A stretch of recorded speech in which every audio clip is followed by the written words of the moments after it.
Entretien d'un père avec ses enfants ******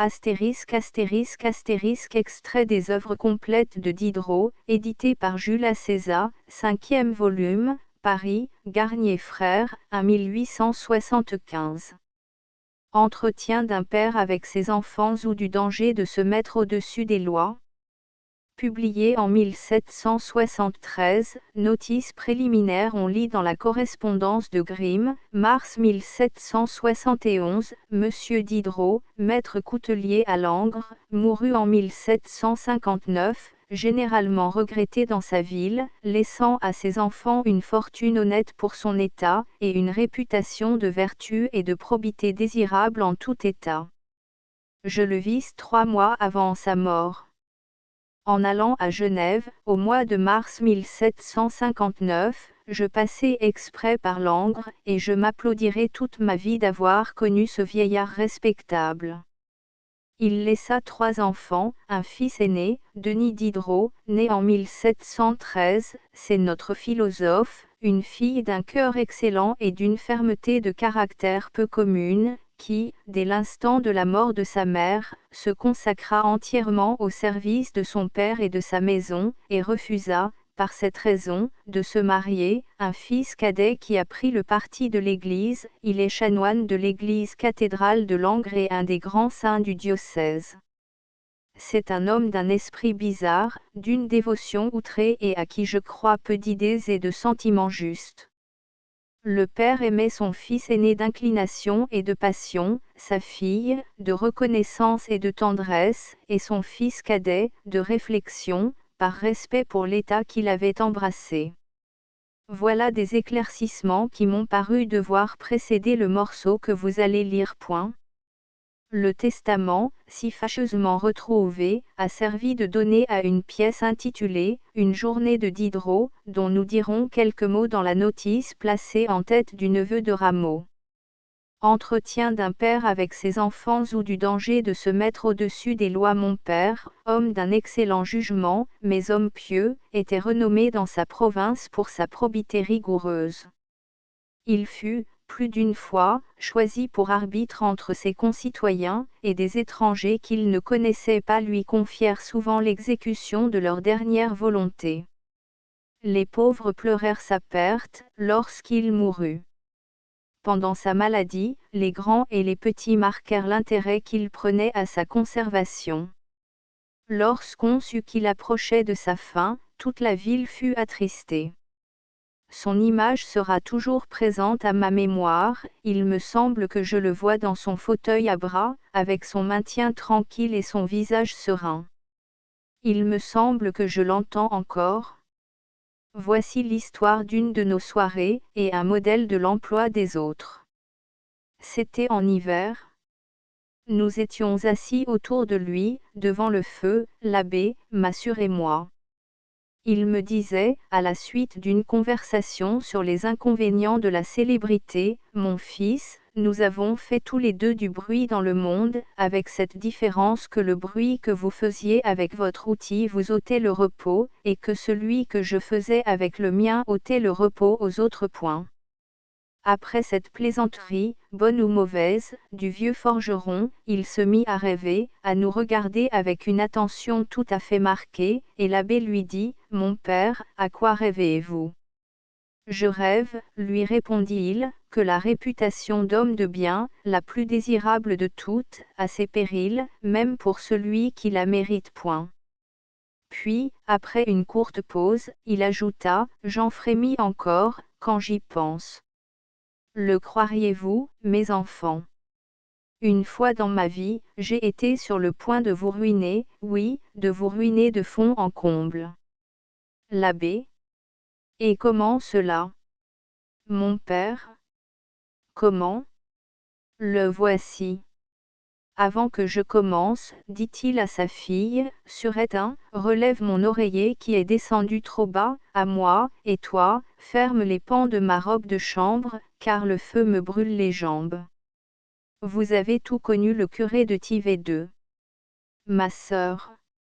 Ce bon vieux prêtre, qui, à l'âge de 100 ans, faisait ses 4 lieues dans la matinée. L'abbé. qui s'éteignit à 101 ans, en apprenant la mort d'un frère qui demeurait avec lui, et qui en avait 99. Mon père, lui-même, l'abbé. Eh bien, mon père, eh bien, ses héritiers, gens pauvres et dispersés sur les grands chemins, dans les campagnes, aux portes des églises où ils mendiaient leur vie, m'envoyèrent une procuration, qui m'autorisait à me transporter sur les lieux, et à pourvoir à la sûreté des effets du défunt curé leurs parents. Comment refuser à des indigents un service que j'avais rendu à plusieurs familles appellantes? J'allai à Tivais, j'appelai la justice du lieu, je fis apposer les scellés, et j'attendis l'arrivée des héritiers. Ils ne tardèrent pas à venir, ils étaient au nombre de 10 à 12.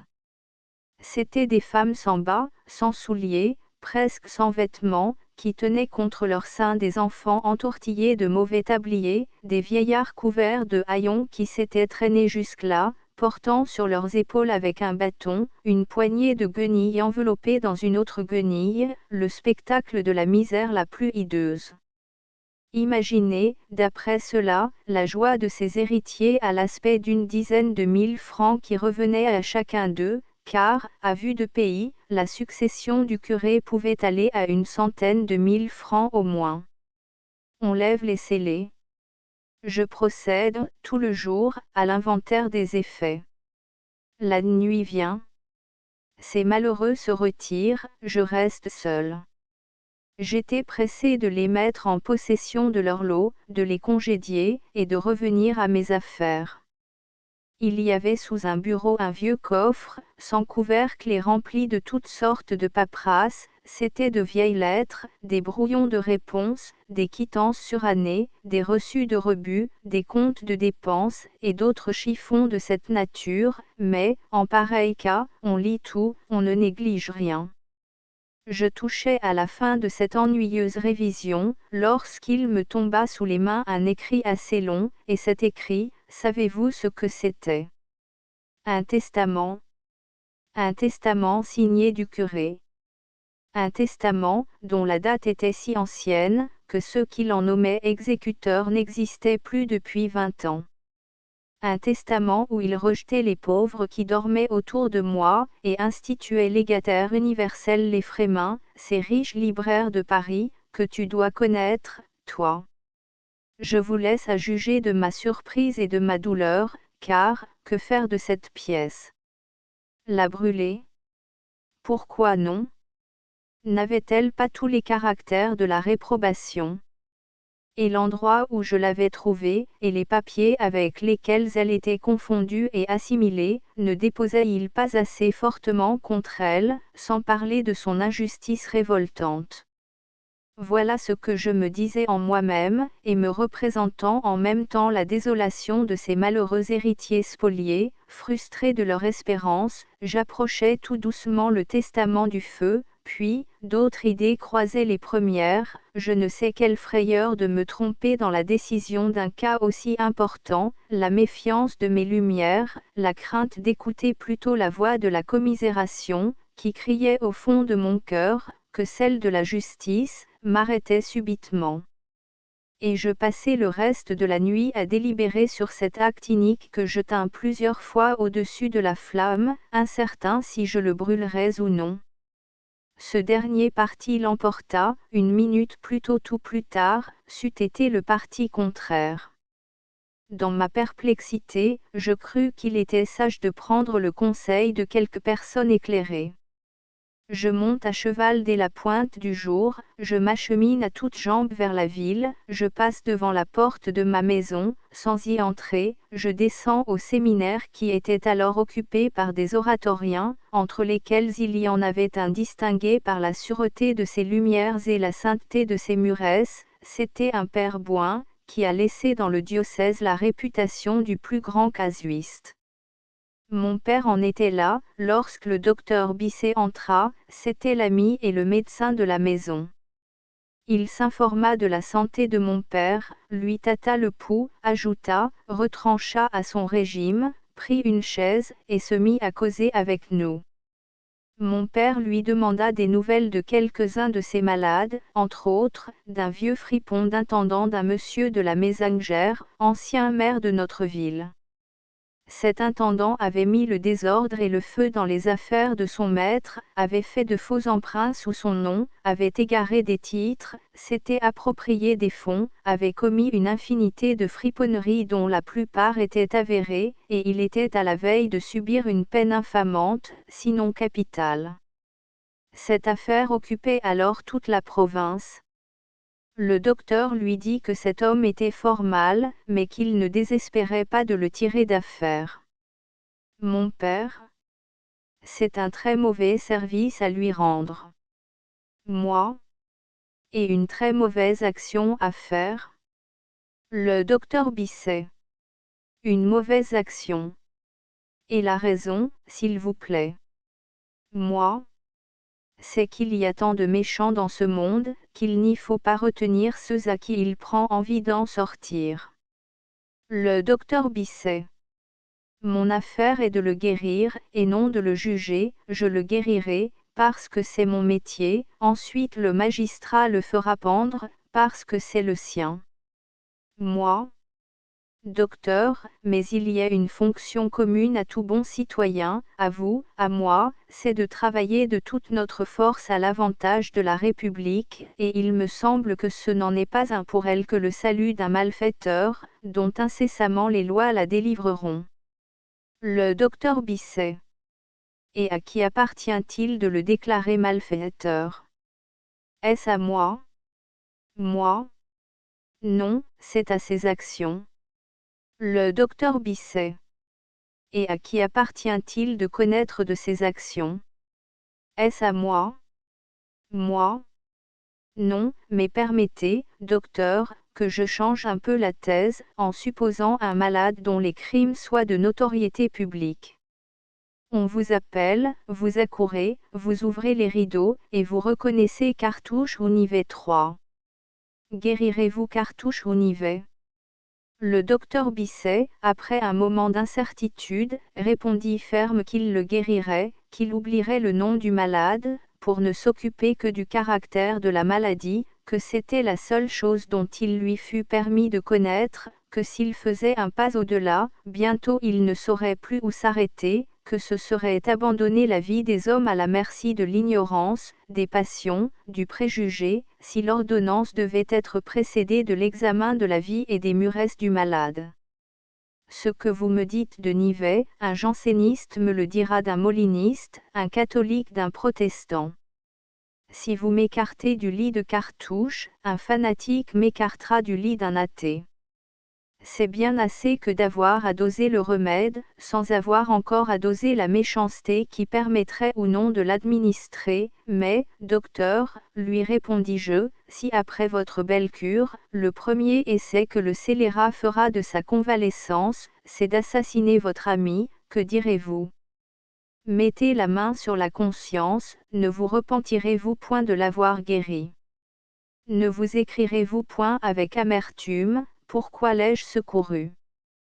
Que ne le laissais-je mourir? N'y a-t-il pas là de quoi empoisonner le reste de votre vie? Le docteur Bisset. Assurément, je serai consumé de douleur, mais je n'aurai point de remords. Moi? Et quel remords pourriez-vous avoir? Je ne dis point d'avoir tué, car il ne s'agit pas de cela, mais d'avoir laissé périr un chien enragé. Docteur, écoutez-moi. Je suis plus intrépide que vous, je ne me laisse point brider par de vains raisonnements. Je suis médecin. Je regarde mon malade, en le regardant, je reconnais un scélérat, et voici le discours que je lui tiens: malheureux, dépêche-toi de mourir, c'est tout ce qui peut arriver de mieux pour les autres et pour toi. Je sais bien ce qu'il y aurait à faire pour dissiper ce point de côté qui t'oppresse, mais je n'ai garde de l'ordonner, je ne hais pas assez mes concitoyens, pour te renvoyer de nouveau au milieu d'eux, et me préparer à moi-même une douleur éternelle par les nouveaux forfaits que tu commettrais. Je ne serai point ton complice. On punirait celui qui te recèle dans sa maison, et je croirais innocent celui qui t'aurait sauvé. cela ne se peut. Si j'ai un regret, c'est qu'en te livrant à la mort je t'arrache au dernier supplice. Je ne m'occuperai point de rendre à la vie celui dont il m'est enjoint par l'équité naturelle, le bien de la société, le salut de mes semblables, d'être le dénonciateur. Meurs, et qu'il ne soit pas dit que par mon art et mes soins il existe un monstre de plus point. Le docteur Bisset. Bonjour, papa. Ah ça, moins de café après dîner, entendez-vous. Mon père. Ah. Docteur, c'est une si bonne chose que le café. Le docteur Bisset. Du moins, beaucoup, beaucoup de sucre. Ma sœur. Mais, docteur, ce sucre nous échauffera. Le docteur Bisset. Chanson. Adieu, philosophe. Moi. Docteur, encore un moment. Gélion, qui vivait sous Marc Aurèle, et qui, certes, n'était pas un homme ordinaire, bien qu'il crût aux songes, aux amulettes et aux maléfices, dit de ses préceptes sur les moyens de conserver les nouveau-nés, c'est aux Grecs, aux Romains, à tous ceux qui marchent sur leurs pas dans la carrière des sciences, que je les adresse. Pour les Germains et le reste des barbares, ils n'en sont pas plus dignes que les ours, les sangliers, les lions, et les autres bêtes féroces. Point. Le docteur Bisset. Je savais cela. Vous avez tort tous les deux, Gélion, d'avoir proféré sa sentence absurde, vous, d'en faire une autorité. Vous n'existeriez pas, ni vous ni votre éloge ou votre critique de Gélion, si la nature n'avait pas eu d'autre secret que le sien pour conserver les enfants des Germains. Moi. Pendant la dernière peste de Marseille. Le docteur Bisset. Dépêchez-vous, car je suis pressé. Moi. Il y avait des brigands qui se répandaient dans les maisons, pillant, tuant, profitant du désordre général, pour s'enrichir par toutes sortes de crimes. Un de ces brigands fut attaqué de la peste, et reconnu par un des fossoyeurs que la police avait chargé d'enlever les morts. Ces gens s'y allaient, et jetaient les cadavres dans la rue. Le fossoyeur regarde le scélérat, et lui dit « Ah ! Misérable, c'est toi », et en même temps, il le saisit par les pieds, et le traîne vers la fenêtre. Le scélérat lui crie « Je ne suis pas mort. Point. » L'autre lui répond « Tu es assez mort », et le précipite à l'instant d'un 3e étage. Docteur, sachez que le fossoyeur qui dépêche si lestement ce méchant pestiféré, est moins coupable à mes yeux qu'un habile médecin, comme vous, qui l'aurait guéri, et partez. Le docteur. Cher philosophe, j'admirerai votre esprit et votre chaleur, tant qu'il vous plaira, mais votre morale ne sera ni la mienne, ni celle de l'abbé, je gage. L'abbé. Vous gagez à coup sûr. J'allais entreprendre l'abbé, mais mon père, s'adressant à moi, en souriant, me dit, tu plaides contre ta propre cause. Moi. Comment cela? Mon père. Tu veux la mort de ce coquin d'intendant de monsieur de la Mésangère, n'est-ce pas? Et? Laisse donc faire le docteur. Tu dis quelque chose tout bas? Moi? Je dis que Bisset ne méritera jamais l'inscription que les Romains placèrent au-dessus de la porte du médecin d'Adrien VI, après sa mort, au libérateur de la patrie. Ma sœur. Et que, médecin du Mazarin, ce ministre décédé, il n'eût pas fait dire au charretier, comme Guénaud, camarade, laissons passer monsieur le docteur, c'est lui qui nous a fait la grâce de tuer le cardinal. Mon père sourit, et dit, où en étais-je de mon histoire? Ma sœur. Vous en étiez au père Bouin. Mon père. Je lui expose le fait. Le père Bouin me dit, rien n'est plus louable, monsieur, que le sentiment de commisération dont vous êtes touché pour ces malheureux héritiers. supprimez le testament, secourez-les, j'y consens, mais c'est à la condition de restituer au légataire universel la somme précise dont vous l'aurez privé, ni plus, ni moins point. Mais je sens du froid entre les épaules. Le docteur aura laissé la porte ouverte, Surette va la fermer. Ma sœur. J'y vais, mais j'espère que vous ne continuerez pas que je ne sois revenu. Mon père? Cela va sans dire. Ma sœur, qui s'était fait attendre quelque temps, dit en rentrant, avec un peu d'humeur, c'est ce fou qui a pendu 2 écriteaux à sa porte, sur l'un desquels on lit, maison à vendre 20 000 francs, ou à louer 1200 francs par AN, sans bail, et sur l'autre, 20 000 francs à prêter pour un AN, à 6% mois. Un fou, ma sœur. Et s'il n'y avait qu'un écriteau où vous en voyez 2, et que l'écriteau du prêt ne fût qu'une traduction de celui de la location. Mais laissons cela, et revenons au père Bouin. Mon père? Le père Bouin ajouta, et qui est-ce qui vous a autorisé à ôter ou à donner de la sanction aux actes? Qui est-ce qui vous a autorisé à interpréter les intentions des morts? Mais, père Bouin, et le coffre? Qui est-ce qui vous a autorisé à décider si ce testament a été rebuté de réflexion, ou s'il s'est égaré par méprise? Ne vous est-il jamais arrivé d'en commettre de pareils, et de retrouver au fond d'un seau un papier précieux que vous y aviez jeté d'inadvertance? Mais, père Bouin, et la date et l'iniquité de ce papier? Qui est-ce qui vous a autorisé à prononcer sur la justice ou l'injustice de cet acte, et à regarder le legs universel comme un don illicite, plutôt que comme une restitution ou telle autre œuvre légitime qu'il vous plaira d'imaginer? Mais, père Bouin, et ses héritiers immédiats et pauvres, et ce collatéral éloigné et riche? Qui est-ce qui vous a autorisé à peser ce que le défunt devait à ses proches, que vous ne connaissez pas davantage? Mais, père Bouin, et ce tas de lettres du légataire, que le défunt ne s'était pas seulement donné la peine d'ouvrir. Une circonstance que j'avais oublié de vous dire, ajouta mon père, c'est que dans l'amas de paperasse, entre lesquelles je trouvais ce fatal testament, il y avait 20, 30, je ne sais combien de lettres des Frémins, toutes cachetées. Il n'y a, dit le père Bouin, ni coffre, ni date, ni lettre, ni père Bouin, ni si, ni mais, qui tiennent, il n'est permis à personne d'enfreindre les lois, d'entrer dans la pensée des morts, et de disposer du bien d'autrui. Si la Providence a résolu de châtier ou l'héritier ou le légataire, ou le défunt, car on ne sait lequel, par la conservation fortuite de ce testament, il faut qu'il reste point.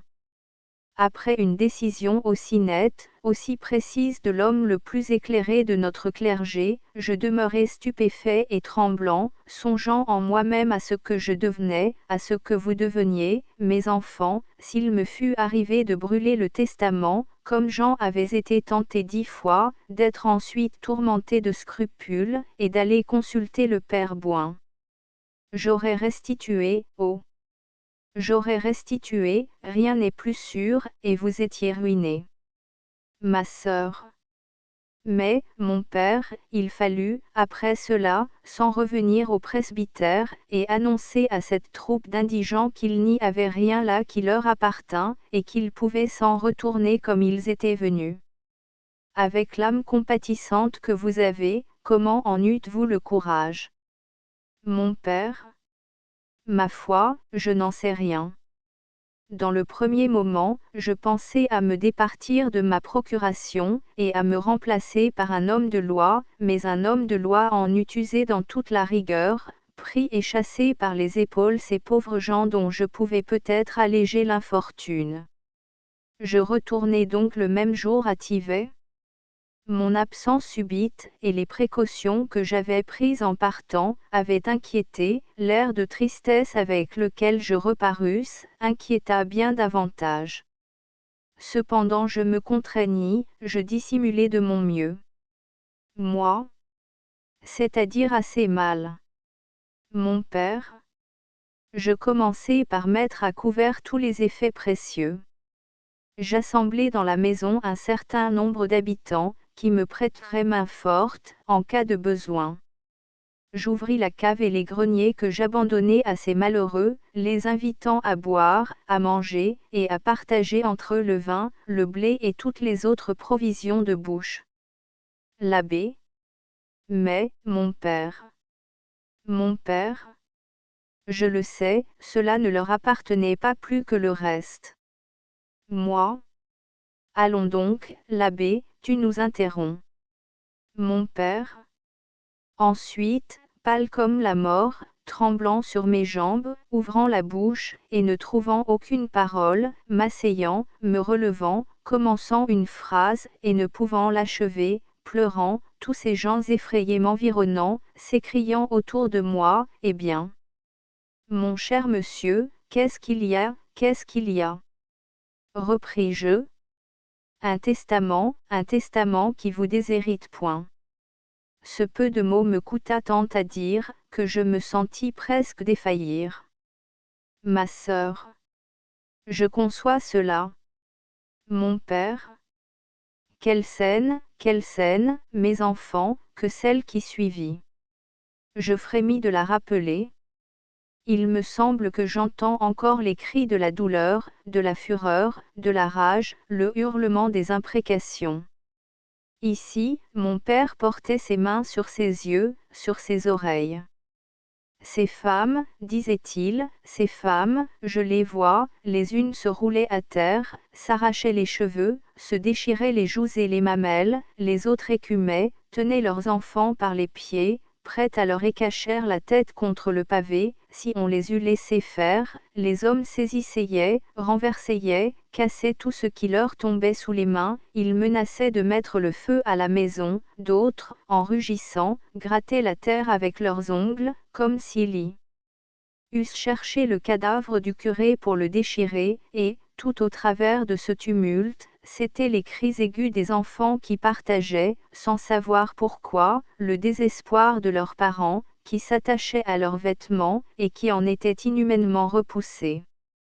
Je ne crois pas avoir jamais autant souffert de ma vie. Cependant j'avais écrit au légataire de Paris, je l'instruisais de tout et je le pressais de faire diligence, le seul moyen de prévenir quelque accident qu'il ne serait pas en mon pouvoir d'empêcher. J'avais un peu calmé les malheureux par l'espérance dont je me flattais, en effet, d'obtenir du légataire une renonciation complète à ses droits ou de l'amener à quelque traitement favorable, et je les avais dispersés dans les chaumières les plus éloignées du village. Le frémin de Paris arriva, je le regardai fixement et je lui trouvai une physionomie dure qui ne promettait rien de bon. Moi, de grands sourcils noirs et touffus, des yeux couverts et petits, une large bouche, un peu de travers, un teint basané et criblé de petites vérolles. Mon père. C'est cela. Il n'avait pas mis plus de 30 heures à faire ses 60 lieues. Je commençai par lui montrer les misérables dont j'avais à plaider la cause. Ils étaient tout debout devant lui, en silence, les femmes pleuraient, les hommes, appuyés sur leurs bâtons, la tête nue, avaient la main dans leur bonnet. Le frémin, assis, les yeux fermés, la tête penchée et le menton appuyé sur sa poitrine, ne les regardait pas. Je parlais en leur faveur de toute ma force, je ne sais où l'on prend ce qu'on dit en pareil cas. Je lui fis toucher au doigt combien il était incertain que cette succession lui fût légitimement acquise, je le conjurai par son opulence, par la misère qu'il avait sous les yeux, je crois même que je me jetai à ses pieds, je n'en pus tirer une obole.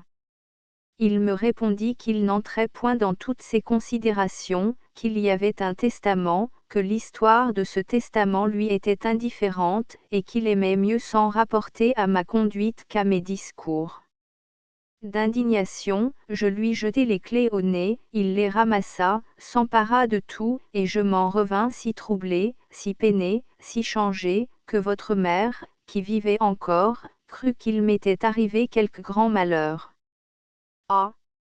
Mes enfants! Quel homme que ce frémin! Après ce récit, nous tombâmes dans le silence, chacun rêvant à sa manière sur cette singulière aventure.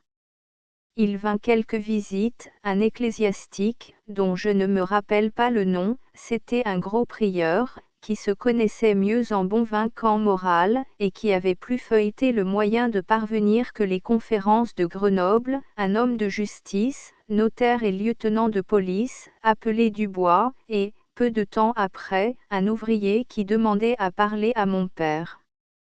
On le fit entrer, et avec lui un ancien ingénieur de la province, qui vivait retiré et qui cultivait les mathématiques, qu'il avait autrefois professées, c'était un des voisins de l'ouvrier était chapelier. Le premier mot du chapelier fut de faire entendre à mon père que l'auditoire était un peu nombreux pour ce qu'il avait à lui dire. Tout le monde se leva, et il ne resta que le prieur, l'homme de loi, le géomètre et moi, que le chapelier retint. Monsieur Diderot, dit-il à mon père, après avoir regardé autour de l'appartement s'il ne pouvait être entendu, c'est votre probité et vos lumières qui m'amènent chez vous, et je ne suis pas fâché d'y rencontrer ces autres messieurs dont je ne suis peut-être pas connu, mais que je connais tout. Un prêtre, un homme de loi, un savant, un philosophe et un homme de bien. Ce serait grand hasard, si je ne trouvais pas dans des personnes d'état si différents, et toutes également justes et éclairées, le conseil dont j'ai besoin. Le chapelier ajouta ensuite, promettez-moi d'abord de garder le secret sur mon affaire, quel que soit le parti que je juge à propos de suivre.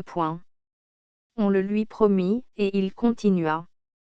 Je n'ai point d'enfant, je n'en ai point eu de ma dernière femme, que j'ai perdue il y a environ 15 jours. Depuis ce temps, je ne vis pas, je ne saurais ni boire, ni manger, ni travailler, ni dormir.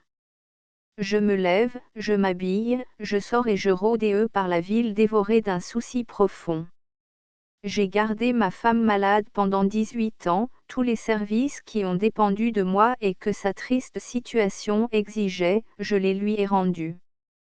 Les dépenses que j'ai faites pour elle ont consommé le produit de notre petit revenu et de mon travail, m'ont laissé chargé de dettes, et je me trouverai, à sa mort, épuisé de fatigue, le temps de mes jeunes années perdues, je ne serai, en un mot, pas plus avancé que le premier jour de mon établissement, si j'observais les lois et si je laissais aller à des collatéraux éloignés la portion qui leur revient de ce qu'elle m'avait apporté en dot. C'était un trousseau bien conditionné, car son père et sa mère, qui aimaient beaucoup leur fille, firent pour elle tout ce qu'ils purent, plus qu'ils ne purent, de belles et bonnes nippes en quantité, qui sont restées toutes neuves, car la pauvre femme n'a pas eu le temps de s'en servir, et 20 000 francs en argent, provenus du remboursement d'un contrat constitué sur Monsieur Michelin, lieutenant du procureur général.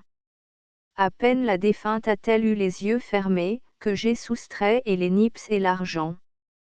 Messieurs, vous savez actuellement mon affaire. Ai-je bien fait? Ai-je mal fait? Ma conscience n'est pas en repos. Il me semble que j'entends là quelque chose qui me dit, tu as volé, rends, rends. Qu'en pensez-vous? Songez, messieurs, que ma femme m'a emporté, en s'en allant, tout ce que j'ai gagné pendant 20 ans, que je ne suis presque plus en état de travailler, que je suis endetté, et que si je restitue, il ne me reste que l'hôpital, si ce n'est aujourd'hui, ce sera demain. Parlez, messieurs, j'attends votre décision. Faut-il restituer et s'en aller à l'hôpital? À tout seigneur, tout honneur, dit mon père, en s'inclinant vers l'ecclésiastique, à vous, monsieur le prieur. Mon enfant, dit le prieur au chapelier, je n'aime pas les scrupules, cela brouille la tête et ne sert à rien, peut-être ne fallait-il pas prendre cet argent, mais, puisque tu l'as pris, mon avis est que tu le gardes. Mon père? Mais, monsieur le prieur, ce n'est pas là votre dernier mot. Le prieur. Ma foi si, je n'en sais pas plus long. Mon père? Vous n'avez pas été loin. À vous, monsieur le magistrat. Le magistrat. Mon ami, ta position est fâcheuse, un autre te conseillerait peut-être d'assurer le fonds aux collatéraux de ta femme, afin qu'en cas de mort ce fonds ne passât pas au tien, et de jouir, ta vie durant, de l'usufruit. Mais il y a des lois, et ces lois ne t'accordent ni l'usufruit, ni la propriété du capital. Crois-moi, satisfais aux lois et sois honnête homme, à l'hôpital, s'il le faut. Moi? Il y a des lois. Quelles lois? Mon père? Et vous, monsieur le mathématicien, comment résolvez-vous ce problème? Le géomètre. Mon ami, ne m'as-tu pas dit que tu avais pris environ 20 000 francs? Le chapelier. Oui, monsieur. Le géomètre. Et combien à peu près t'a coûté la maladie de ta femme? Le chapelier. À peu près la même somme. Le géomètre. Eh bien, qui de 20 000 francs paye 20 000 francs, reste zéro. Mon père, à moi. Et qu'en dit la philosophie? Moi? La philosophie se tait où la loi n'a pas le sens commun. Mon père sentit qu'il ne fallait pas me presser, et portant tout de suite la parole au chapelier, Maître Untel, lui dit-il, vous nous avez confessé que depuis que vous aviez spolié la succession de votre femme, vous aviez perdu le repos. Et à quoi vous sert donc cet argent, qui vous a ôté le plus grand des biens? Défaites-vous en vite, et buvez, mangez, dormez, travaillez, soyez heureux chez vous, si vous y pouvez tenir, ou ailleurs, si vous ne pouvez pas tenir chez vous point. Le chapelier répliqua brusquement, non, monsieur, je m'en irai à Genève. Et tu crois que tu laisseras le remords ici? Je ne sais, mais j'irai à Genève. Va où tu voudras, tu y trouveras ta conscience point. Le chapelier partit, sa réponse bizarre devint le sujet de l'entretien. On convint que peut-être la distance des lieux et du temps affaiblissait plus ou moins tous les sentiments, toutes les sortes de conscience, même celle du crime. L'assassin, transporté sur le rivage de la Chine, est trop loin pour apercevoir le cadavre qu'il a laissé sanglant sur les bords de la Seine. Le remords n'est peut-être moins de l'horreur de soi que de la crainte des autres, moins de la honte de l'action que du blâme et du châtiment qui la suivrait s'il arrivait qu'on la découvrît. Et quel est le criminel clandestin assez tranquille dans l'obscurité pour ne pas redouter la trahison d'une circonstance imprévue ou l'indiscrétion d'un mot peu réfléchi? Quelle certitude a-t-il qu'il ne se décèlera point dans le délire de la fièvre ou du rêve? On l'entendra sur le lieu de la scène, et il est perdu. Ceux qui l'environneront à la Chine ne le comprendront pas, mes enfants, les jours du méchant sont remplis d'alarmes. Le repos n'est fait que pour l'homme de bien. C'est lui seul qui vit et meurt tranquille. Point. Ce texte épuisé, les visites s'en allèrent, mon frère et ma sœur rentrèrent, la conversation interrompue fut reprise, et mon père dit, Dieu soit loué. Nous voilà ensemble. Je me trouve bien avec les autres, mais mieux avec vous point. Puis s'adressant à moi, pourquoi, me demanda-t-il, n'as-tu pas dit ton avis au chapelier? C'est que vous m'en avez empêché? Ai-je mal fait? Non, parce qu'il n'y a point de bons conseils pour un sot. Quoi donc, est-ce que cet homme n'est pas le plus proche parent de sa femme?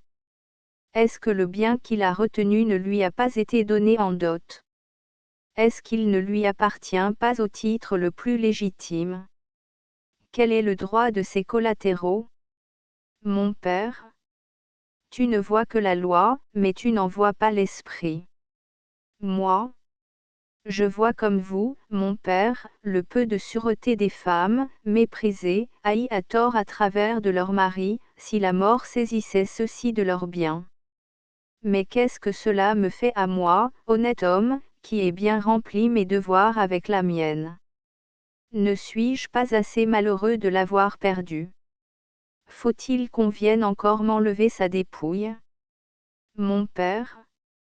Mais si tu reconnais la sagesse de la loi, il faut y conformer, ce me semble. Ma sœur. Sans la loi il n'y a plus de vol.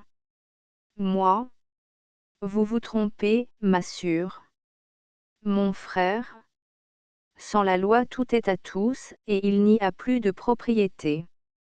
Moi. Vous vous trompez, mon frère. Mon frère. Et qu'est-ce qui fonde donc la propriété? Moi. Primitivement, c'est la prise de possession par le travail. La nature a fait les bonnes lois de toute éternité, c'est une force légitime qui en assure l'exécution, et cette force, qui peut tout contre le méchant, ne peut rien contre l'homme de bien. Je suis cet homme de bien, et dans ces circonstances et beaucoup d'autres que je vous détaillerai, je la cite au tribunal de mon cœur, de ma raison, de ma conscience, au tribunal de l'équité naturelle, je l'interroge, je m'y soumets ou je l'annule. Mon père, prêche ces principes-là sur les toits, je te promets qu'ils feront fortune, et tu verras les belles choses qui en résulteront. Moi, je ne les prêcherai pas, il y a des vérités qui ne sont pas faites pour les fous, mais je les garderai pour moi. Mon père, pour toi qui es un sage. Moi, assurément. Mon père, d'après cela, je pense bien que tu n'approuveras pas autrement la conduite que j'ai tenue dans l'affaire du curé de Thivet. Mais toi, l'abbé, qu'en penses-tu? L'abbé? Je pense, mon père, que vous avez agi prudemment de consulter, et d'en croire le père Bouin, et que si vous eussiez suivi votre premier mouvement, nous étions en effet ruinés. Mon père? Et toi, grand philosophe, tu n'es pas de cet avis? Moi? Non. Mon père? Cela est bien court. Va ton chemin, moi. Vous me l'ordonnez? Mon père? Sans doute. Moi? Sans ménagement. Mon père? Sans doute. Moi? Non, certes, lui répondis-je avec chaleur, je ne suis pas de cet avis. Je pense, moi, que, si vous avez jamais fait une mauvaise action dans votre vie, c'est celle-là, et que si vous vous fussiez cru obligé à restitution envers le légataire après avoir déchiré le testament, vous l'êtes bien davantage envers les héritiers pour y avoir manqué. Mon père? Il faut que je l'avoue, cette action m'est toujours restée sur le cœur, mais le père Bouin. Moi? Votre père Bouin, avec toute sa réputation de science et de sainteté, n'était qu'un mauvais raisonneur, un bigot à tête rétrécie. Ma sœur, à voix basse. Est-ce que ton projet est de nous ruiner? Mon père? Paix? Paix? Laisse là le père Bouin, et dis-nous tes raisons, sans injurier personne. Moi? Mes raisons? Elles sont simples, et les voici. Où le testateur a voulu supprimer l'acte qu'il avait fait dans la dureté de son cœur, comme tout concourait à le démontrer, et vous avez annulé sa résipiscence, où il a voulu que cet acte atroce eût son effet, et vous vous êtes associé à son injustice. Mon père? À son injustice. C'est bientôt dit. Moi? Oui, oui, à son injustice, car tout ce que le père Bouin vous a débité ne sont que de vaines subtilités, de pauvres conjectures, des peut-être sans aucune valeur, sans aucun poids, auprès des circonstances qui ôtaient tout caractère de validité à l'acte injuste que vous avez tiré de la poussière, produit et réhabilité. Un coffre à paperasse, parmi ces paperasses une vieille paperasse proscrite, par sa date, par son injustice, par son mélange avec d'autres paperasses, par la mort des exécuteurs, par le mépris des lettres du légataire, par la richesse de ce légataire, et par la pauvreté des véritables héritiers. Qu'opposons à cela? Une restitution présumée. Vous verrez que ce pauvre diable de prêtre, qui n'avait pas un sou lorsqu'il arriva dans sa cure, et qui avait passé 80 ans de sa vie à amasser environ 100 000 francs en entassant sou sur sou, avait fait autrefois aux Frémins, chez qui il n'avait point demeuré, et qu'il n'avait peut-être jamais connu que de nom, un vol de 100 000 francs. Et quand ce prétendu vol eût été réel, le grand malheur que j'aurais brûlé cet acte d'iniquité. Il fallait le brûler, vous dis-je, il fallait écouter votre cœur, qui n'a cessé de réclamer depuis, et qui en savait plus que votre imbécile Boin, dont la décision ne prouve que l'autorité redoutable des opinions religieuses sur les têtes les mieux organisées, et l'influence pernicieuse des lois injustes, des faux principes sur le bon sens et l'équité naturelle. Si vous eussiez été à côté du curé, lorsqu'il écrivit cet inique testament, ne l'eussiez-vous pas mis en pièces? Le sort le jette entre vos mains, et vous le conservez. Mon père. Et si le curé t'avait institué son légataire universel? Moi. L'acte odieux n'en aurait été que plus promptement cassé. Mon père. Je n'en doute nullement, mais n'y a-t-il aucune différence entre le donataire d'un autre et le tien? Moi? Aucune. Ils sont tous les deux justes ou injustes, honnêtes ou malhonnêtes. Mon père? Lorsque la loi ordonne, après le décès, l'inventaire et la lecture de tous les papiers, sans exception, elle a son motif, sans doute, et ce motif quel est-il? Moi? Si j'étais caustique, je vous répondrais, de dévorer les héritiers, en multipliant ce qu'on appelle des vacations, mais songez que vous n'étiez point l'homme de la loi, et qu'affranchi de toute forme juridique, vous n'aviez de fonction à remplir que celle de la bienfaisance et de l'équité naturelle. Ma sœur se taisait, mais elle me serrait la main en signe d'approbation. L'abbé secouait les oreilles, et mon père disait, et puis encore une petite injure au père Boin. Tu crois du moins que ma religion m'absout? Moi? Je le crois, mais tant pis pour elle. Mon père? Cet acte, que tu brûles de ton autorité privée, tu crois qu'il aurait été déclaré valide au tribunal de la loi? Moi? Cela se peut, mais tant pis pour la loi. Mon père?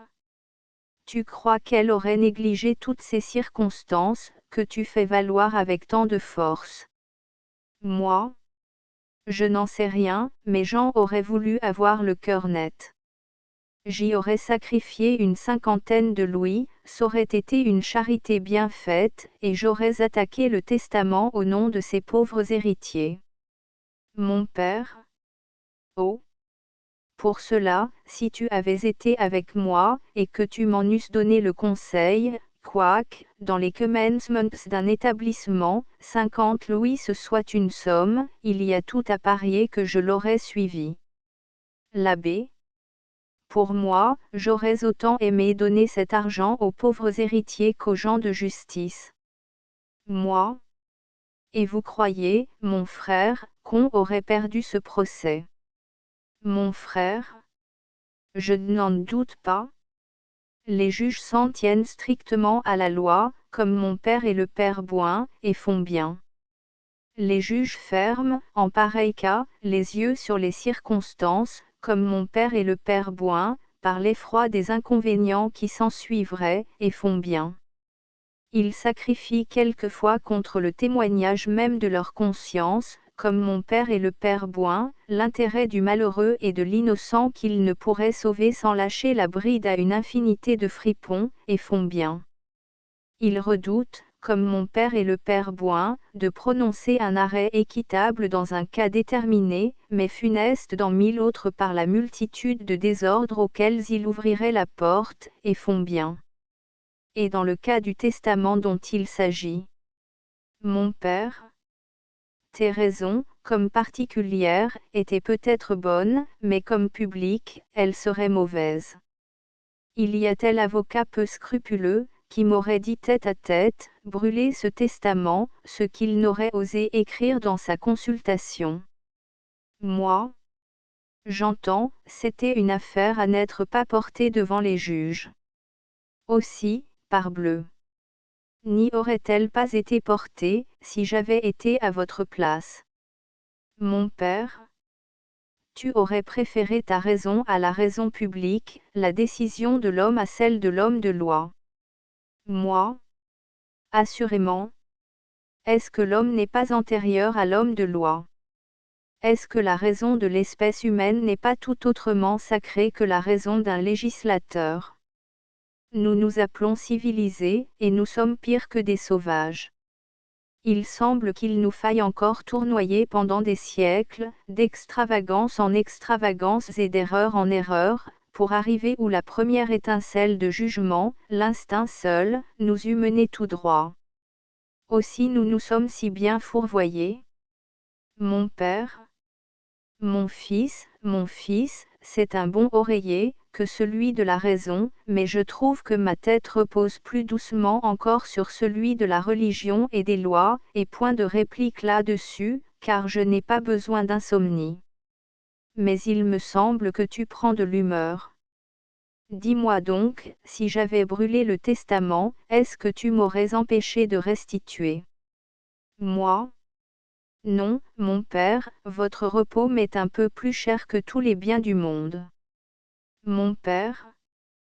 Ta réponse me plaît et pour cause? Moi? Et cette cause, vous allez nous la dire. Mon père? Volontiers. Le chanoine vigneron, ton oncle, était un homme dur, mal avec ses confrères dont il faisait la satire continuelle par sa conduite et par ses discours. Tu étais destiné à lui succéder, mais, au moment de sa mort, on pensa dans la famille qu'il valait mieux envoyer en cour de Rome, que de faire, entre les mains du chapitre, une résignation qui ne serait point agréée. Le courrier part. Ton oncle meurt 1 heure ou 2 avant l'arrivée présumée du courrier, et voilà le canonicat et 1800 francs perdus. Ta mère, tes tantes, nos parents, nos amis étaient tout d'avis de la mort du chanoine. Je rejetai ce conseil, et je fis sonner les cloches sur le champ. Moi? Et vous fîtes bien? Mon père? Si j'avais écouté les bonnes femmes, et que j'en eusse eu du remords, je vois que tu n'aurais pas balancé à me sacrifier ton Omus. Moi? Sans cela? J'aurais mieux aimé être un bon philosophe, ou rien que d'être un mauvais chanoine. Le gros prieur rentra, et dit sur mes derniers mots qu'il avait entendu, un mauvais chanoine. Je voudrais bien savoir comment on est un bon ou un mauvais prieur, un bon ou un mauvais chanoine, ce sont des états si indifférents. Point. Mon père haussa les épaules, et se retira pour quelque devoir pieux qui lui restait à remplir. Le prieur dit, j'ai un peu scandalisé le papa. Mon frère? Cela se pourrait. Puis, tirant un livre de sa poche, il faut, ajouta-t-il, que je vous lise quelques pages d'une description de la Sicile par le père là-bas. Moi? Je les connais. C'est l'histoire du Calzoleo IV de Messine. Mon frère? Précisément. Le prieur. Et ce Calzoleo, que faisait-il? Mon frère? L'historien raconte que, né vertueux, ami de l'ordre et de la justice, il avait beaucoup à souffrir dans un pays où les lois n'étaient pas seulement sans vigueur, mais sans exercice. Chaque jour était marqué par quelque crime. Des assassins connus marchaient tête levée, et bravaient l'indignation publique. Des parents se désolaient sur leurs filles séduites et jetées du déshonneur dans la misère, par la cruauté des ravisseurs. Le monopole enlevait à l'homme laborieux sa subsistance et celle de ses enfants, des concussions de toute espèce arrachaient des larmes amères aux citoyens opprimés. Les coupables échappaient au châtiment, ou par leur crédit, ou par leur argent, ou par le subterfuge des formes. Le Calzoleo voyait tout cela, il en avait le cœur percé, et il rêvait sans cesse sur sa selle au moyen d'arrêter ces désordres. Le prieur. Que pouvait un pauvre diable comme lui? Mon frère? Vous allez le savoir. Un jour, il établit une cour de justice dans sa boutique. Le prieur. Comment cela? Moi? Le prieur voudrait qu'on lui expédiât un récit, comme il expédie ses matines. Le prieur. Pourquoi non? L'art oratoire veut que le récit soit bref, et l'évangile que la prière soit courte. Mon frère? Au bruit de quelque délit atroce, il en informait, il en poursuivait chez lui une instruction rigoureuse et secrète.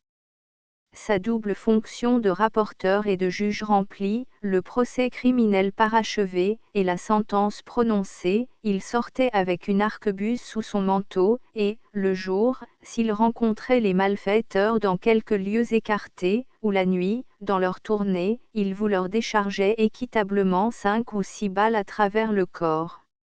Le prieur. Je crains bien que ce brave homme-là n'ait été rompu vif. J'en suis fâché. Mon frère.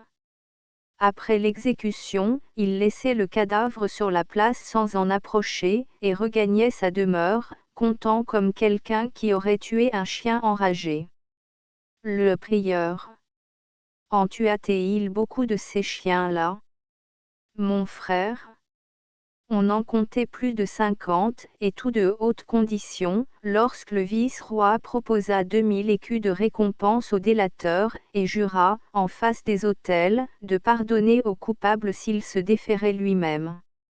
Le prieur. Quel sot! Mon frère. Dans la crainte que le soupçon et le châtiment ne tombassent sur un innocent. Le prieur. Il se présenta au vice-roi. Mon frère. Il lui tint ce discours: j'ai fait votre devoir. C'est moi qui ai condamné et mis à mort les scélérats que vous deviez punir. Voilà les procès-verbaux qui constatent leur forfait. Vous y verrez la marche de la procédure judiciaire que j'ai suivie. J'ai été tenté de commencer par vous, mais j'ai respecté dans votre personne le maître auguste que vous représentez.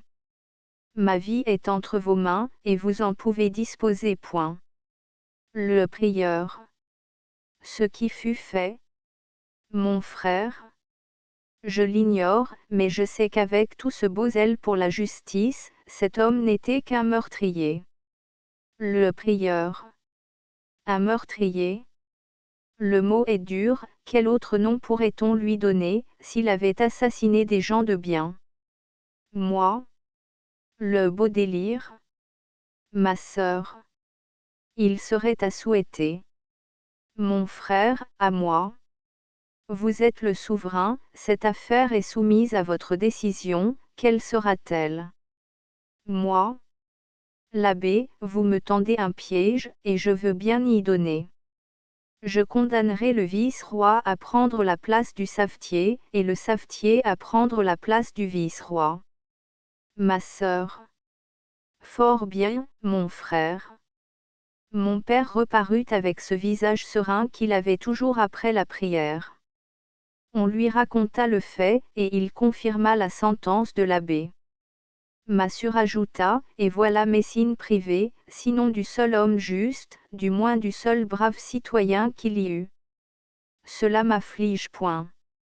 On servit, on disputa encore un peu contre moi, on plaisanta beaucoup le prieur sur sa décision du chapelier, et le peu de cas qu'il faisait des prieurs et des chanoines. On lui proposa le cas du testament, au lieu de le résoudre, il nous raconta un fait qui lui était personnel. Le prieur. Vous vous rappelez l'énorme faillite du changeur Bormant? Mon père? Si je me rappelle. J'y étais pour quelque chose? Le prieur. Tant mieux. Mon père? Pourquoi tant mieux? Le prieur. C'est que, si j'ai mal fait, ma conscience en sera soulagée d'autant. Je fus nommé syndic des créanciers. Il y avait parmi les effets actifs de Bormant un billet de 100 écus sur un pauvre marchand grainetier son voisin. Ce billet, partagé au prorata de la multitude des créanciers, n'allait pas à 12 sous pour chacun d'eux, et exiger du grainetier, c'était sa ruine. Je supposais, mon père, que chaque créancier n'aurait pas refusé 12 sous à ce malheureux, vous déchirâtes le billet, et vous fîtes l'aumône de ma bourse. Le prieur. Il est vrai, en êtes-vous fâché? Mon père? Non. Le prieur. Ayez la bonté de croire que les autres n'en seraient pas plus fâchés que vous, et tout sera dit. Mon père? Mais, monsieur le prieur, si vous lacérez de votre autorité privée un billet, pourquoi n'en lacérerez-vous pas 2, 3, 4, tout autant qu'il se trouvera d'indigents à secourir aux dépens d'autrui? Ce principe de commisération peut nous mener loin, monsieur le prieur, la justice, la justice. Le prieur, on l'a dit, est souvent une grande injustice. Une jeune femme, qui occupait le premier, descendit, c'était la gaieté et la folie en personne. Mon père lui demanda des nouvelles de son mari, ce mari était un libertin qui avait donné à sa femme l'exemple des mauvaises muresses, qu'elle avait, je crois, un peu suivies, et qui, pour échapper à la poursuite de ses créanciers, s'en était allée à la Martinique. Madame d'Isigny, c'était le nom de notre locataire, répondit à mon père, Monsieur d'Isigny. Dieu merci. Je n'en ai plus entendu parler, il est peut-être noyé. Le prieur. Noyé? Je vous en félicite. Madame d'Isigny. Qu'est-ce que cela vous fait, monsieur l'abbé? Le prieur. Rien, mais à vous. Madame d'Isigny.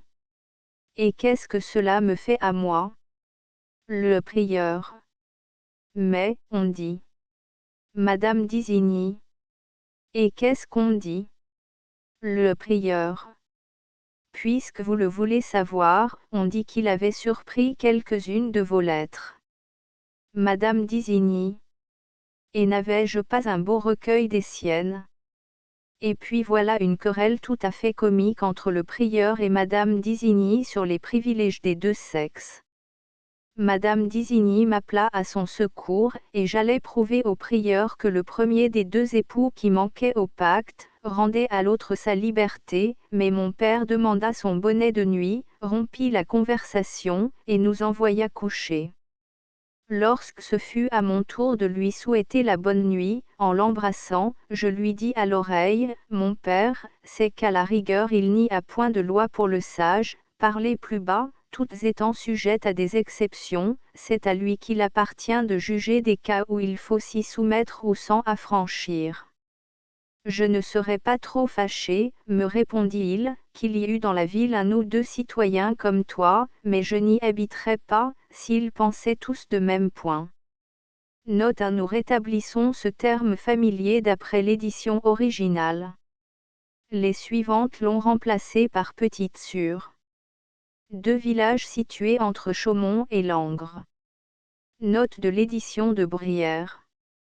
3. On connaît Cartouche. Son affaire n'était rien, dit l'avocat Barbier, en comparaison de celle de Nivet, coupable d'un grand nombre d'assassinats. Nivet fut roué en grève le 1er juin 1729. 4 cordonniers.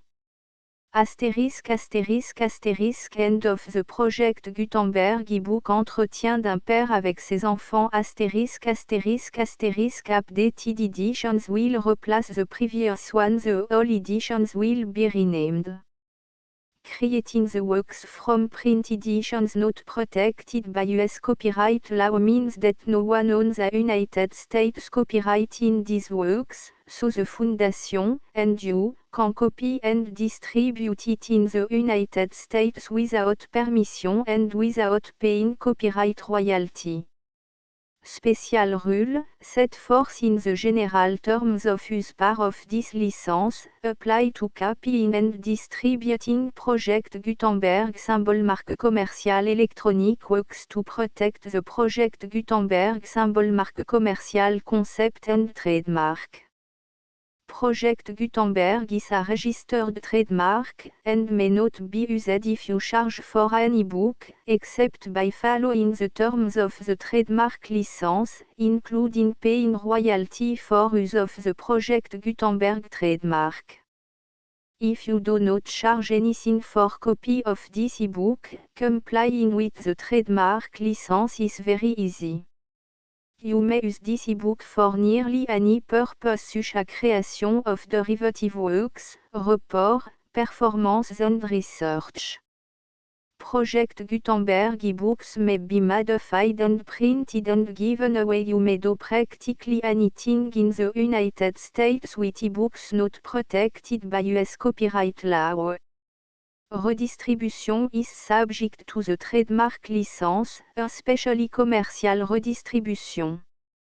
Start, full license. The full Project Gutenberg license. Please read this before you distribute or use this work to protect the Project Gutenberg symbol mark. Commercial mission of promoting the free distribution of electronic works, by using or distributing this work, or any other work associated in any way with the phrase Project Gutenberg. You agree to comply with all the terms of the full Project Gutenberg symbol mark commercial license available with this file or online at www.gutenberg.org/licence. Section 1. General Terms of Use and Redistributing Project Gutenberg symbol mark commercial electronic works. 1.a By reading or using any part of this Project Gutenberg symbol mark commercial electronic work, you indicate that you have read, understand, agree to and accept all the terms of this license and intellectual property, trademark/copyright, agreement. If you do not agree to abide by all the terms of this agreement, you must cease using and return or destroy all copy of Project Gutenberg symbol mark commercial electronic works in your possession. If you paid a fee for obtaining a copy of or access to a Project Gutenberg symbol mark commercial electronic work and you do not agree to be bound by the terms of this agreement, you may obtain a refund from the person or entity to whom you paid the fee as set forth in paragraph 1.e.8. 1.b Project Gutenberg is a registered trademark. It may only be used on or associated in any way with an electronic work by people who agree to be bound by the terms of this agreement. There are a few things that you can do with most Project Gutenberg symbol mark commercial electronic works even without complying with the full terms of this agreement. See paragraph 1.c below. There are a lot of things you can do with Project Gutenberg symbol mark commercial electronic works if you follow the terms of this agreement and help preserve free future access to Project Gutenberg symbol mark commercial electronic works. See paragraph 1.e below. 1.c. The Project Gutenberg Literary Archive Foundation, the Foundation or PGLAF, owns a compilation copyright in the collection of Project Gutenberg symbol mark commercial electronic works. Nearly all the individual works in the collection are in the public domain in the United States. If an individual work is unprotected by copyright law in the United States and you are located in the United States, we do not claim a right to prevent you from copying, distributing, performing, displaying or creating derivative works based on the work alone as all references to Project Gutenberg are removed. Of course, we hope that you will support the Project Gutenberg symbol mark commercial mission of promoting free access to electronic works by freely sharing Project Gutenberg symbol mark commercial works in compliance with the terms of this agreement for keeping the Project Gutenberg symbol mark commercial name associated with the work. You can easily comply with the terms of this agreement by keeping this work in the same format with its attached full project Gutenberg symbol marque commerciale licence when you share it without charge with others. 1.d. The copyright laws of the place where you are located also govern what you can do with this work. Copyright laws in most countries are in a constant state of change. If you are outside the United States, check the laws of your country in addition to the terms of this agreement before downloading, copying, displaying, performing, distributing or creating derivative works based on this work or any other project Gutenberg symbol marque commercial work. The Foundation makes no representations concerning the copyright status of any work in any country other than the United States. 1.e Unless you have removed all references to Project Gutenberg. 1.e.1 The following sentence, with active links to, or other immediate access to, the full Project Gutenberg symbol marque commercial license must appear prominently whenever any copy of a Project Gutenberg symbol marque commercial work, any work on which the phrase Project Gutenberg appears, or with which the phrase Project Gutenberg is associated, is accessed, displayed, performed, viewed, copied or distributed. This e-book is for the use of anyone anywhere in the United States and most other parts of the world at no cost and with almost no restriction whatsoever.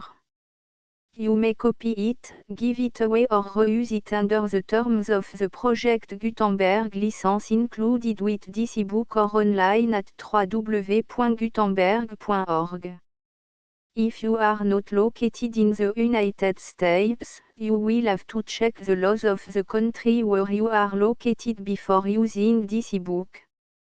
1.e.2 If an individual Project Gutenberg symbol marque commercial electronic work is derived from texts not protected by US copyright law, does not contain a notice indicating that it is posted with permission of the copyright holder, the work can be copied and distributed to anyone in the United States without paying any fees or charge. If you are redistributing or providing access to a work with the phrase Project Gutenberg associated with or appearing on the work, you must comply either with the requirements of paragraphs 1.e.1 through 1.e.7 or obtain permission for the use of the work and the Project Gutenberg symbol marque commercial trademark as set forth in paragraphs 1.e.8 or 1.e.9. 1.e.3 If an individual Project Gutenberg symbol marque commercial electronic work is posted with the permission of the copyright holder, your use and distribution must comply with both paragraphs 1.e.1 through 1.e.7 and any additional terms imposed by the copyright holder. Additional terms will be linked to the Project Gutenberg symbol marque commercial license for all works posted with the permission of the copyright holder found at the beginning of this work.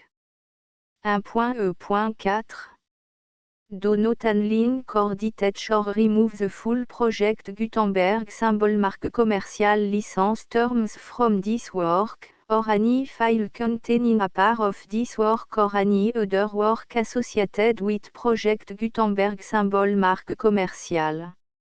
1.e.5 Do not copy, display, perform, distribute or redistribute this electronic work, or any part of this electronic work, without permanently displaying the sentence set forth in paragraph 1.e.1 with active links or immediate access to the full terms of the Project Gutenberg symbol marque commercial license. 1.e.6 You may convert to and distribute this work in any binary, compressed, marked up, non-proprietary or proprietary form, including any word processing or hypertext form. However, if you provide access to or distribute copy of a project Gutenberg symbol mark commercial work in a format other than plain vanilla ASCII or other format used in the official version posted on the official project Gutenberg symbol mark commercial website, www.gutenberg.org, you must, at no additional cost, fee or expense to the user, provide a copy, a means of exporting a copy, or a means of obtaining a copy upon request, of the work in its original plain vanilla ASCII or other form. Any alternate format must include the full project Gutenberg symbol mark commercial license as specified in paragraph 1.e.1. 1.e.7. Do not charge a fee for access to, viewing, displaying, performing, copying or distributing any project Gutenberg symbol mark commercial works unless you comply with paragraph 1.e.8 or 1.e.9. 1.e.8. You may charge a reasonable fee for copy of or providing access to or distributing project Gutenberg symbol mark commercial electronic works provided that you pay a royalty fee of 20% of the gross profit you derive from the use of project Gutenberg symbol mark commercial works calculated using the method you already use to calculate your applicable tax. The fee is owed to the owner of the project Gutenberg symbol mark commercial trademark, BU et HAS agreed to donate royalty under this paragraph to the project Gutenberg Literary Archive Foundation. Royalty payment must be paid within 60 days following each date on which you prepare, or are legally required to prepare, your periodic tax returns.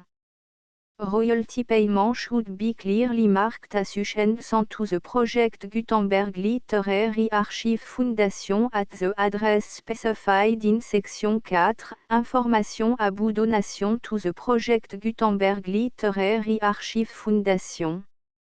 You provide a full refund of any money paid by a user who notifies you in writing, or by email, within 30 days of receipt that // does not agree to the terms of the full project Gutenberg symbol mark commercial license.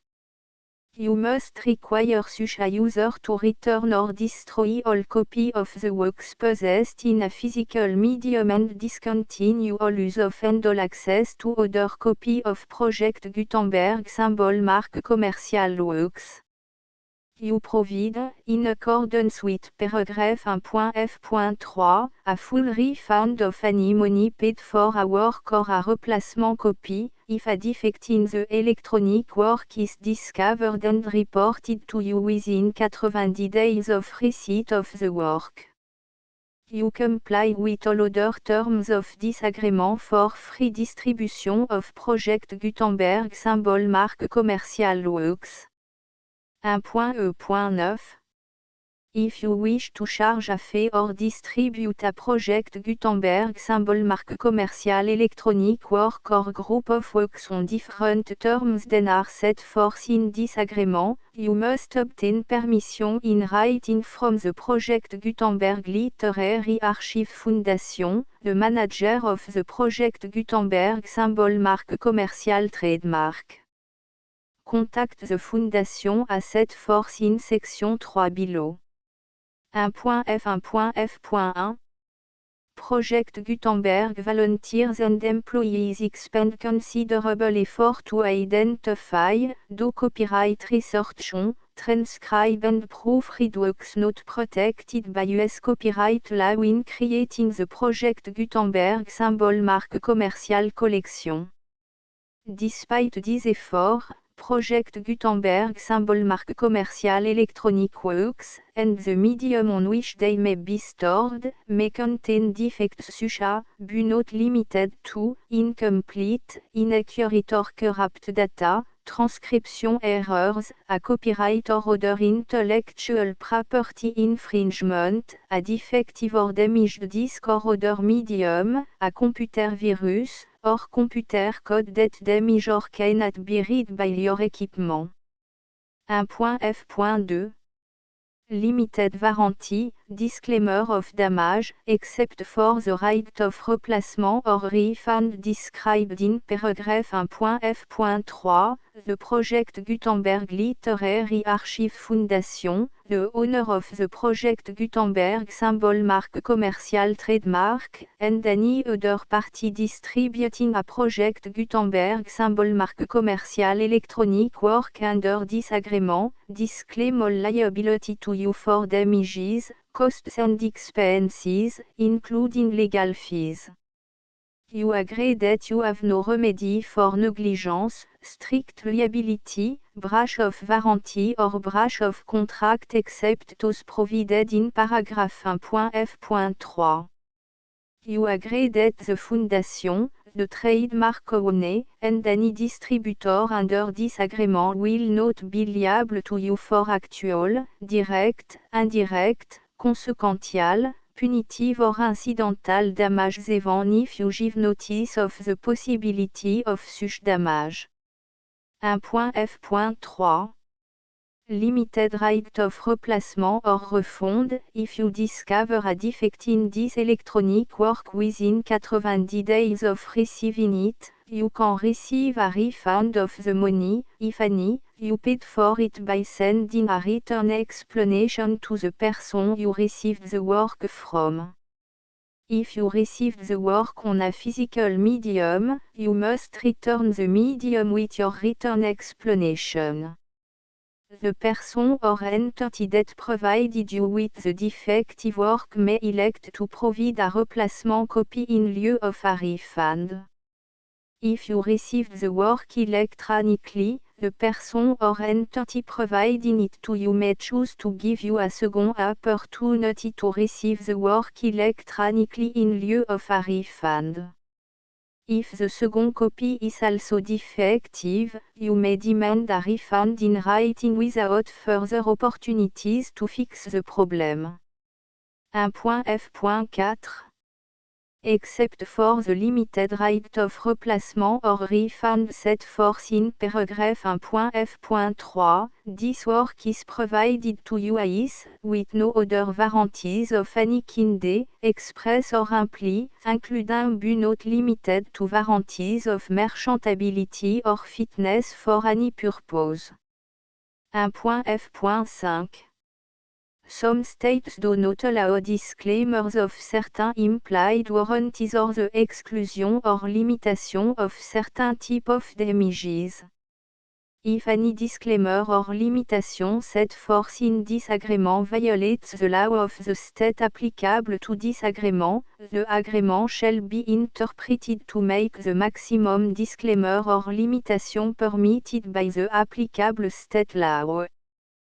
The invalidity or unenforceability of any provision of this agreement shall not void the remaining provision. 1.f.6 Indemnity, you agree to indemnify and hold the Foundation, the trademark owner, any agent or employee of the Foundation, anyone providing copy of Project Gutenberg symbol mark commercial electronic works in accordance with this agreement, and any volunteers associated with the production, promotion and distribution of Project Gutenberg symbol mark commercial electronic works, harmless from all liability, costs and expenses, including legal fees, that arise directly or indirectly from any of the following which you do or cause to occur. A. Distribution of this or any Project Gutenberg symbol mark commercial work. B. Alteration, modification, or addition or deletions to any Project Gutenberg symbol mark commercial work. And C. Any defect you cause. Section 2. Information about the mission of Project Gutenberg symbol marque commerciale Project Gutenberg symbol marque commerciale is synonymous with the free distribution of electronic works in format readable by the widest variety of computer including obsolete, all, middle-aged and new computer. It exists because of the effort of hundreds of volunteers and donations from people in all walks of life. Volunteers and financial support to provide volunteers with the assistance they need are critical to reaching Project Gutenberg symbol marque commerciale's goals and ensuring that the Project Gutenberg symbol marque commercial collection will remain freely available for generations to come.